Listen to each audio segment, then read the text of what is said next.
الحمد لله نحمده ونستعينه ونستغفره ونؤمن به ونتوكل عليه ونعوذ بالله من شرور أنفسنا ومن سيئات أعمالنا من يهده الله فلا مضل له ومن يضلل فلا هادي له ونشهد أن لا إله إلا الله وحده لا شريك له ونشهد أن سيدنا وسندنا ونبينا ومولانا محمدا عبده ورسوله صلى الله تعالى عليه وعلى آله وأصحابه أجمعين أما بعد فأعوذ بالله من الشيطان الرجيم بسم الله الرحمن الرحيم وآت ذا القربى حقه والمسكين وابن السبيل ولا تبذر تبذيرا وقال رسول الله صلى الله عليه وسلم أفشوا السلام وأطعموا الطعام وصلوا الأرحام وصلوا بالليل والناس نيام صدق الله وصدق رسوله النبي الكريم ونحن على ذلك لمن الشاهدين والشاكرين والحمد لله رب العالمين. درود شریف پڑھنا. اللهم صل على محمد وعلى آل محمد كما صليت على إبراهيم وعلى آل إبراهيم إنك حميد مجيد. اللهم بارك على محمد وعلى آل محمد كما باركت على إبراهيم وعلى آل إبراهيم إنك حميد مجيد. میرے محترم دوستوں، بھائیوں اور بزرگوں، اللہ سبحانہ و تعالی نے انسان کو یہ فطرت دی ہے کہ یہ اپنے مزاج کے اعتبار سے ایک ماحول میں اور مل جل کر، گھل مل کر ایک معاشرتی زندگی گزارتا ہے. اس لیے ایک جملہ استعمال کیا اہل علم نے کہ اللہ کی مخلوقات میں انسان وہ مخلوق ہے جو مدنی الطبع ہے. مدنی الطبع، طبع کے معنی ہے طبیعت کے، اور مدنی الطبع کے معنی ہے کہ انسان کی طبیعت اللہ نے ایسی بنائی ہے کہ یہ اس جگہ رہنا چاہتا ہے جہاں لوگوں کے ساتھ رہ کر اس کا ماحول بن جائے. اکیلے میں، آبادی سے کٹ کر تنہائی میں، یہ انسان کی عمومی فطرت نہیں ہے دوست. انسان کو اللہ نے مزاج یہ دیا کہ یہ اپنوں کے ساتھ، اولاد کے ساتھ، رشتہ داروں کے ساتھ، اپنے مسلمان بھائیوں کے ساتھ مل جل کر زندگی گزارتا ہے اور اس پر خوش ہوتا ہے، مطمئن ہوتا ہے. اس لیے ہم اپنی زندگی میں دیکھتے ہیں، آپ نے تجربہ کیا ہوگا کہ اگر انسان کا ماحول بھی تبدیل ہو جائے اس زندگی میں، آپ سفر پہ چلے گئے 10 دن، 12 دن، 15 دن، 40 دن، کبھی زیادہ کبھی کم،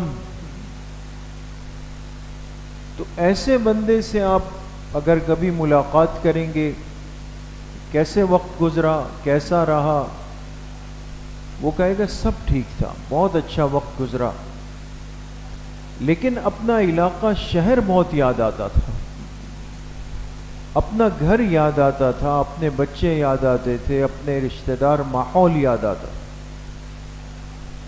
سوال یہ ہے کہ جہاں یہ گیا ممکن ہے وہاں سہولیات بہت زیادہ ہو، راحتیں زیادہ ہو، آرام زیادہ ہو، اسباب اور مال زیادہ ہو،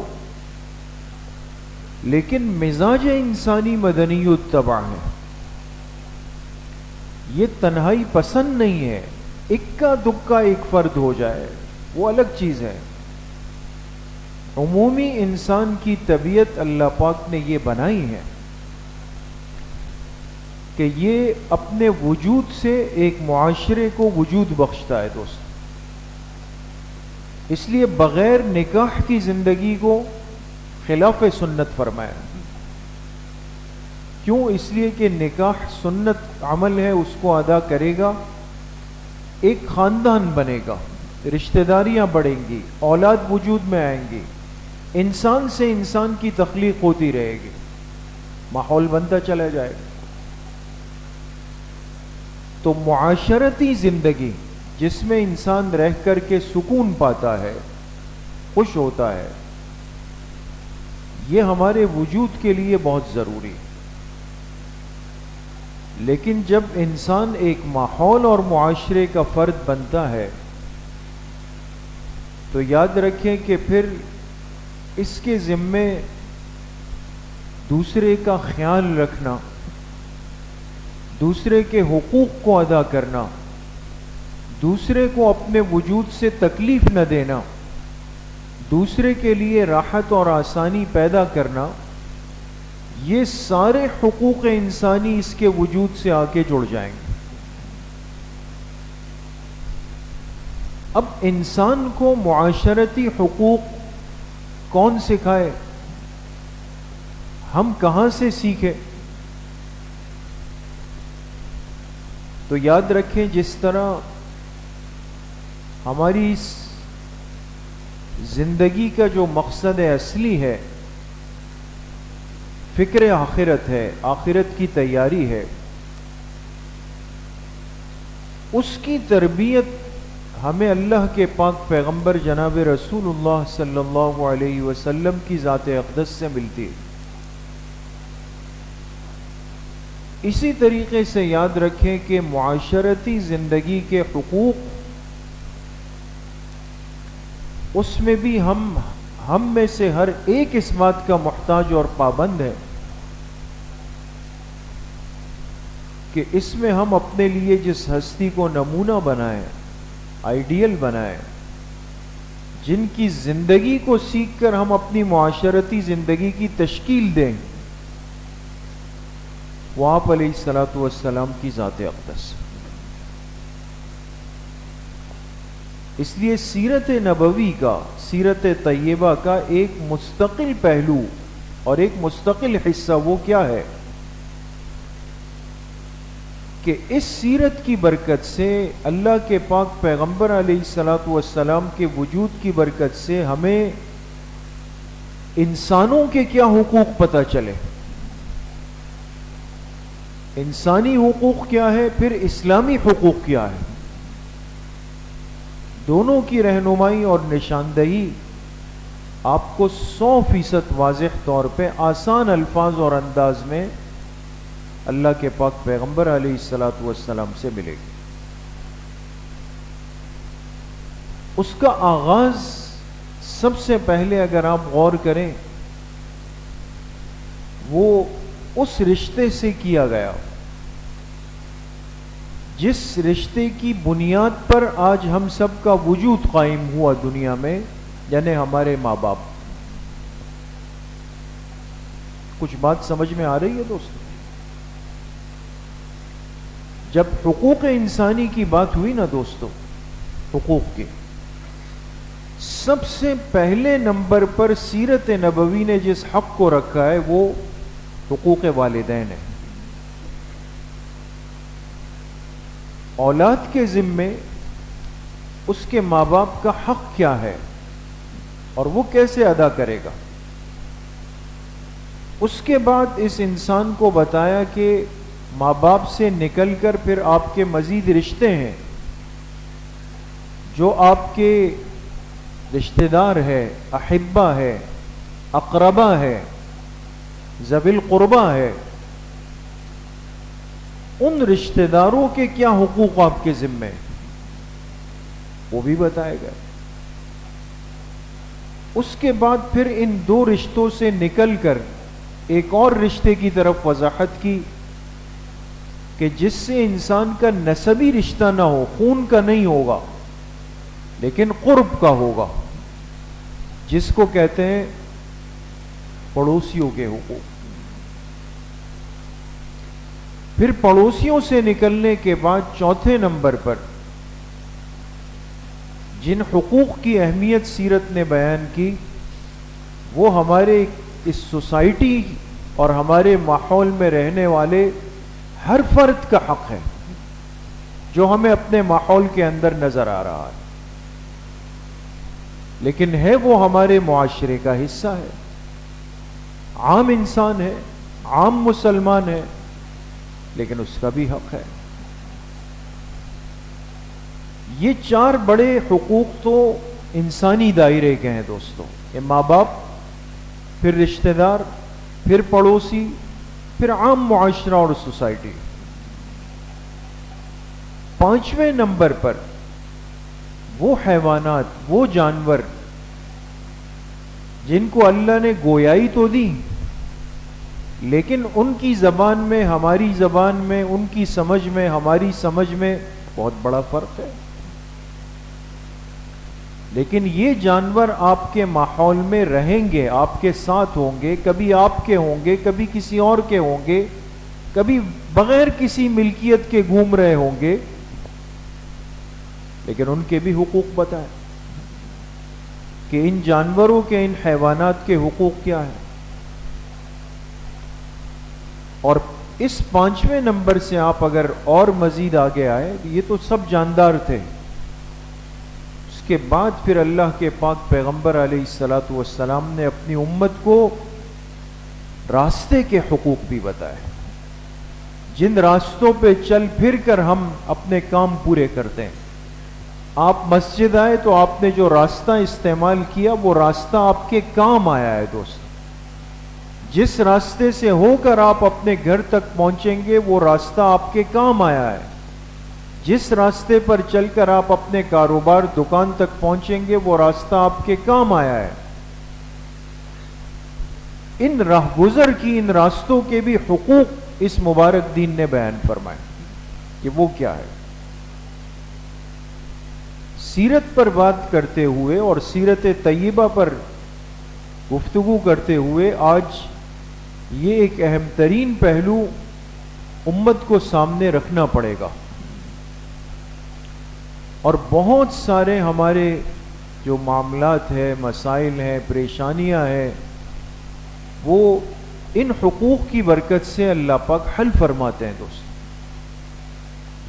اس لیے اختصار کے ساتھ میں کچھ باتیں عرض کرتا ہوں، آپ حضرات توجہ کے ساتھ سنیں تو انشاءاللہ سب کو فائدہ ہو۔ سب سے پہلا حق جو معاشرتی زندگی کی وجہ سے ہم پر لازم ہے وہ کن کا ہے؟ جی، والدین کا۔ اس لیے کہ والدین کے وجود کے، ہم اپنے وجود کے آنے میں ان کے وجود کے محتاج ہیں ظاہری طور پہ۔ اللہ کا حکم ہوا تو ہمارے وجود کو اس کی وجہ سے تخلیق مل گئی، اس لیے ماں باپ کا حق سب پہ مقدم، سب سے اوپر، انسانی زندگی میں سب پر فوقیت دی گئی اس کو، اور اتنی اہمیت فوقیت دی گئی کہ اللہ پاک نے اس انسان کو سمجھانے کے لیے کہ ماں باپ کو اتنا اہم سمجھو کہ تم میرا کلام کھولو گے تو جہاں میں تم سے یہ تقاضا کروں گا کہ اے میرے بندو میرے ساتھ شرک مت کرنا، یہ میرا حق ہے کہ میں تم سے کہوں کہ مجھے عقیدہ توحید کے ساتھ ماننا، شرک نہیں کرنا۔ کتنی بڑی بات ہے دوستو۔ اس توحید کے تذکرے کے ساتھ اللہ پاک قرآن کریم میں کئی مقامات پہ فرماتے ہیں وَبِالْوَالِدَيْنِ إِحْسَانًا، وَبِالْوَالِدَيْنِ إِحْسَانًا، جتنا تمہارے اندر احساس ہے کہ میرا عقیدہ خراب نہ ہو جائے، میں نے تمہارے ماں باپ کے حقوق کو اپنی ذات کے ساتھ جوڑ کے بیان کر دیا تاکہ تم سمجھ جاؤ کہ ایک بندہ عقیدہ توحید کی حفاظت تو کرے، مسلمان تو بنے، بڑی بڑی باتیں کر رہا ہو، لیکن ماں باپ کو ستایا ہوا ہے، ماں باپ کو تکلیف دے رہا ہے، ماں باپ اس سے ناراض ہے، ماں باپ اس سے پریشان ہے، ان کا خیال نہیں رکھتا، ان کے لیے درد سر بن جاتا ہے بعض دفعہ. اللہ پاک کی ناراضگی کو سب سے زیادہ اور جلدی کھینچنے والی چیز وہ یہ گناہ ہے دوست. ہم تھوڑی سی صحت اور طاقت اور مال و اسباب کے مرحلے میں جب آتے ہیں تو وہ مبارک رشتے اور وہ پیارے رشتے اور اس دنیا کا سب سے بڑا اخلاص پر مبنی رشتہ جو ماں باپ کا ہے، اس کو معاذ اللہ بعض دفعہ ہم بوجھ سمجھنے لگتے ہیں. بوجھ نہیں ہے دوست، بہت بڑی اللہ کی نعمت ہے، جن کا وجود برکت ہے، جن کی دعائیں ہماری زندگی کا سرمایہ ہے، جن کی وجہ سے زندگی کی رونقیں ہیں دوستو. کتنی دنیا کی مصیبتیں اور پریشانیاں اور تکالیف ایسی ہے کہ ہمیں ایسا لگتا ہے کہ یہ تو میں صبح سے رات تک بھاگ دوڑ کر رہا ہوں نا، تو میرے یہ کام بن گئے. یقین کریں اس کے پیچھے آپ کے مصلے پر بیٹھے ہوئے والدین ہوتے جو آپ کے لیے کس انداز سے دعائیں مانگتے. اس لیے ان کا حق مقدم کیا. وَقَضَى رَبُّكَ أَلَّا تَعْبُدُوا إِلَّا إِيَّاهُ وَبِالْوَالِدَيْنِ إِحْسَانًا وَصَاحِبْهُمَا فِي الدُّنْيَا مَعْرُوفًا. سورہ لقمان میں فرمایا اگر تمہارے نصیب میں ایسے ماں باپ آ گئے جو مشرک تھے، کبھی یہ بھی تو ہو سکتا ہے نا، کافر تھے، پھر کیا کرو گے؟ اللہ پاک فرماتے ہیں کہ ان کے شرک کی وجہ سے تب بھی ان کے ساتھ بدسلوکی نہیں کر سکتے. فی الدنیا معروفہ، ان مشرک ماں باپ کے دنیا کا حق اب بھی تمہارے ذمہ ہے، ان کے ساتھ اچھے سلوک کے ساتھ پیش آؤ. تو سب سے پہلا حق دوست جو اس امت اور اس انسان کے ذمہ لگایا گیا. افسوس یہ ہے کہ ہم آج دوسروں کو دیکھ کر کے اپنی زندگی کے گزارنے کے مراحل طے کرتے ہیں. تصور نہیں تھا کہ اسلامی معاشرے میں، اسلامی ممالک میں کبھی ایسے ادارے بننا شروع ہو جائیں گے اولڈ ایج ہومز کے نام سے. کتنے دل کو چیر دینے والی باتیں ہیں دوست. اس پر کون خوش ہوگا دوستو کہ ہمارے ملک میں، اسلام کے نام پر بننے والے ملک میں ایسے ادارے بن رہے ہیں کہ جہاں جا کے بوڑھے ماں باپ کو چھوڑ دیا جائے. ان کو چھوڑ کے اولاد آ گئی، اب وہ ماں باپ کیا ہے، وہ وہاں پر اپنی زندگی کے دن پورے کرنے. دوسرے لوگ جا کر ان کے ساتھ بیٹھتے ہیں، ان کو صبر تسلی دیتے ہیں، عید میں جا کے ان کے ساتھ بیٹھ کر ان کو خوش کرنے کی کوشش کرتے ہیں. اور اپنی اولاد کہاں ہے؟ وہ بیرون چلی گئی. اپنی اولاد کہاں ہے؟ جی وہ تو بیویوں کو پیاری ہو گئی. انہوں نے پلٹ کر نہیں پوچھا. پھر بڑی خطرے کی بات ہے دوست. جو اپنے ماں باپ سے ایسا کرے گا وہ 100% تیار رہے گا، 100%، کہ ایک دن یہی اولاد جس کے لیے اس نے یہ گھٹیا قدم اٹھایا ہے، وہ اس کی بیماری اور اس کی کھانسی کے بعد اس کو لے جا کر کسی اولڈ ایج ہومز کے حوالے کر دیں گے، وہ بھی لے جائیں گے. یہ تو اللہ کے پاک پیغمبر محبوب کائنات، رحمت کائنات جناب رسول اللہ صلی اللہ علیہ وسلم نے ماں باپ کے حق کس درجے تک بتائے. انت و مالک لابیک. ایک صحابی آئے آپ علیہ الصلوۃ والسلام کے پاس اور آپ سے عرض کی کہ میں محنت کرتا ہوں اور میں جو کچھ کما لیتا ہوں تو رات کو آ کر وہ ایک جگہ پہ رکھ لیتا ہوں. تو کبھی کبھی کیا ہوتا ہے کہ میرے بوڑھے والد ہیں، وہ مجھ سے بغیر پوچھے جا کر کے وہ میرے کمائی ہوئی رقم میں سے کچھ نکال لیتے. یعنی یہ ایک شکایت تھی کہ مثلاً آپ ان کو بلا کر کے ان کو تنبیہ کریں. آپ علیہ الصلوۃ والسلام نے ایک صحابی کو بھیجا کہ جا کے اس کے والد کو بلا کے لاؤ. وہ آئے، بوڑھے والد تھے. آپ نے فرمایا آپ کا بیٹا شکایت کر رہا ہے کہ آپ بغیر پوچھے ان کی کمائی میں سے لے لیتے ہیں. انہوں نے عرض کی کہ اللہ کے رسول صلی اللہ علیہ وسلم، میری ضروریات ہے، مجھے بھی ضرورت پڑتی ہے، لیکن اب اس ضعف کی وجہ سے میرے ہاتھ کمانے کے قابل نہیں. تو کیا اس بیٹے کے ذمے نہیں ہے کہ وہ خود میرا خیال رکھے، میری ضروریات کو پورا کرے؟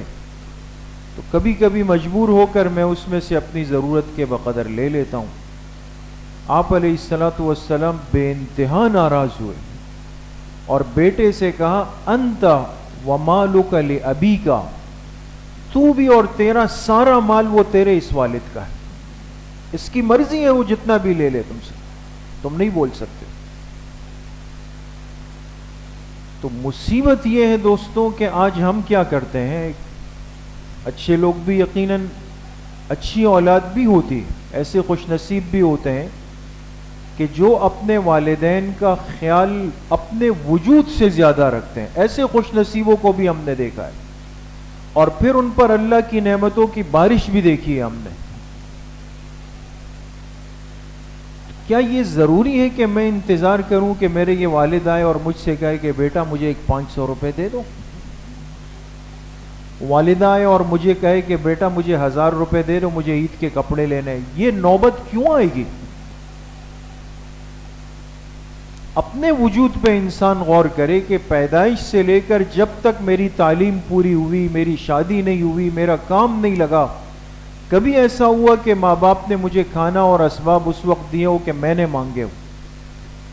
میں تو اٹھتا بعد میں تھا اور میرا ناشتہ پہلے تیار، میرا بیگ پہلے تیار، میرے جوتے پہلے تیار، میرے کپڑے پہلے تیار، اور اسکول آنے کے بعد کھانا سب سے پہلے، سب چیزیں تیار ہوتی تھی. اور آج تھوڑی سی جسم کے اندر طاقت آئی، رمق آئی، تو اب کہتے ہیں جی وہ مجھے کہتے ہی نہیں ہے، انہوں نے مجھے کہا ہی نہیں ہے والدین نے، تو میں کیا کروں، اس میں میرا کیا قصور ہے؟ یہ غیرت انسانی کے خلاف جملہ ہے دوست.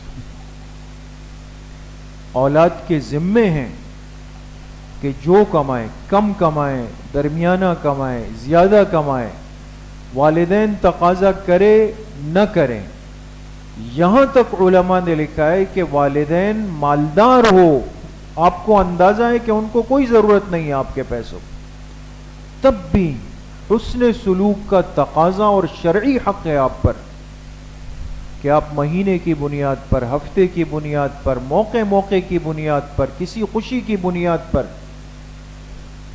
آپ جا کے سب سے پہلے ان کے ہاتھ پہ رکھیں، ان کا دل خوش کریں.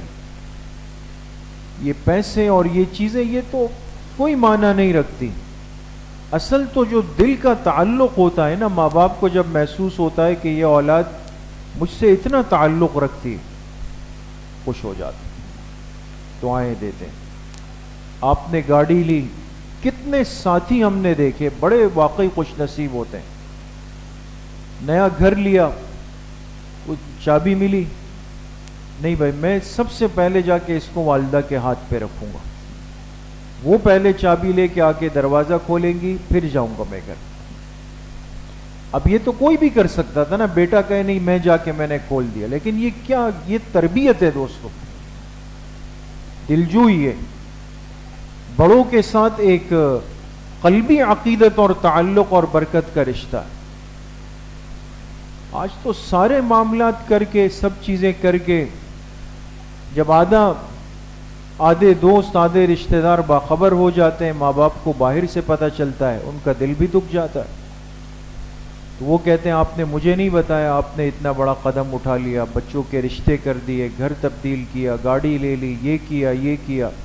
پھر ہم الٹے سیدھے بہانے کر کے ان کو مطمئن کرنے کی کوشش کرتے ہیں.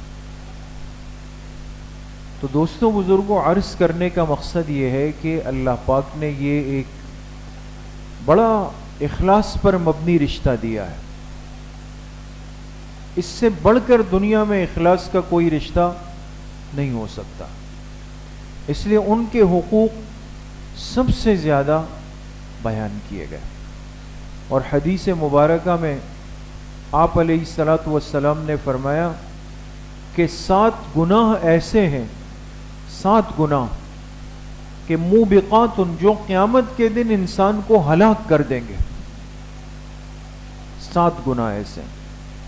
ان میں سب سے اول نمبر پہ دیکھیں وہی الاشراک باللہ، اللہ کے ساتھ کسی کو شریک کرنا. اور دوسرے نمبر پہ وعقوق العین کے ساتھ، وعقوق الوالدین، اور والدین کے ساتھ بدسلوکی کرنا، ان کا حق ادا نہ کرنا. ایسا گناہ جو انسان کو قیامت کے میدان میں ہلاک کر دے گا. اور بددعا ملی اس پیغمبر رحمت کی زبان مبارک سے کہ جنہوں نے اپنے بڑے بڑے دشمنوں کو معاف فرمایا نا. کتنا بڑا ظرف اور سینہ مبارک اللہ نے اپنے حبیب کو دیا کہ قیامت تک کوئی انسان اس کا مقابلہ نہیں کر سکتا. سب کے لیے معافی فرمائی. لیکن وہ ہستی کیا فرما رہی ہے؟ ہلاک ہو جائے وہ شخص، ہلاک ہو جائے، ویل، ہلاک ہو جائے وہ شخص جو اپنے ماں باپ میں سے دونوں کو یا ایک کو بڑھاپے کی حالت میں پائے اور پھر ان کی خدمت کر کے اللہ پاک سے اپنے لیے جنت کا فیصلہ نہ کروا سکے. ایسا بندہ ہلاک ہو جائے تو بڑی سخت وعید ہے دوست.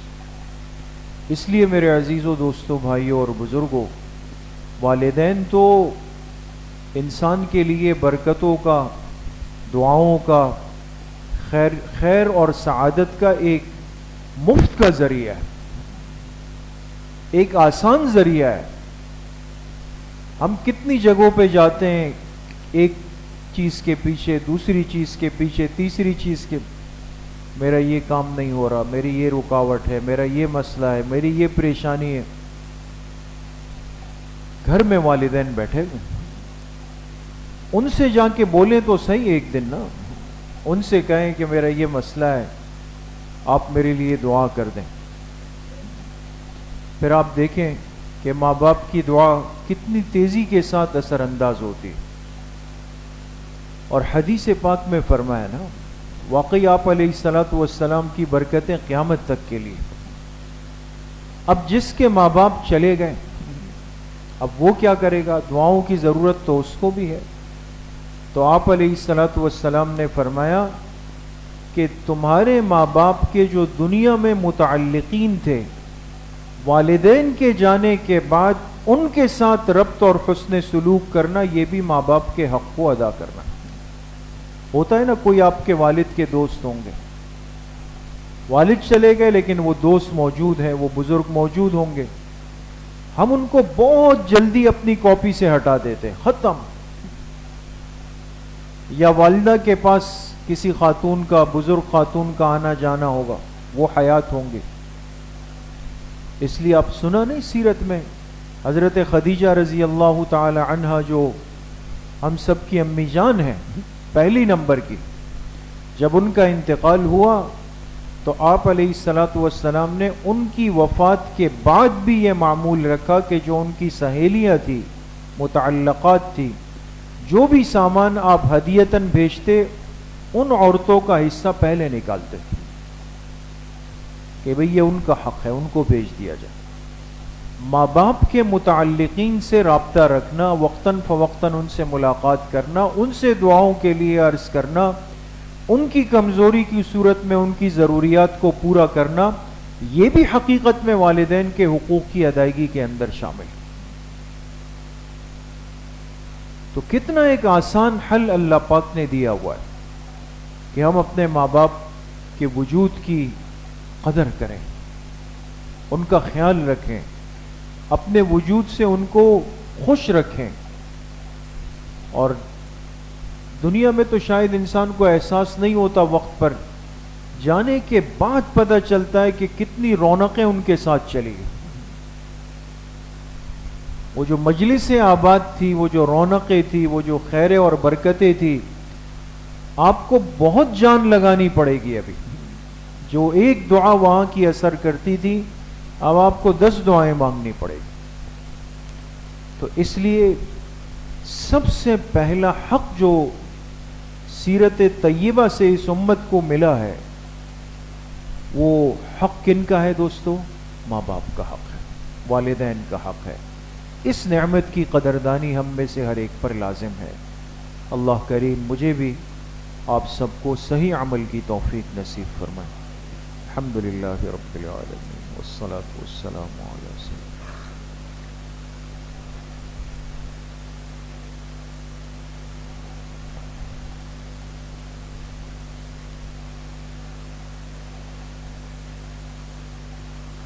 وصلی اللہ وسلم علی نبینا محمد وآلہ واصحابہ اجمعین برحمتہ.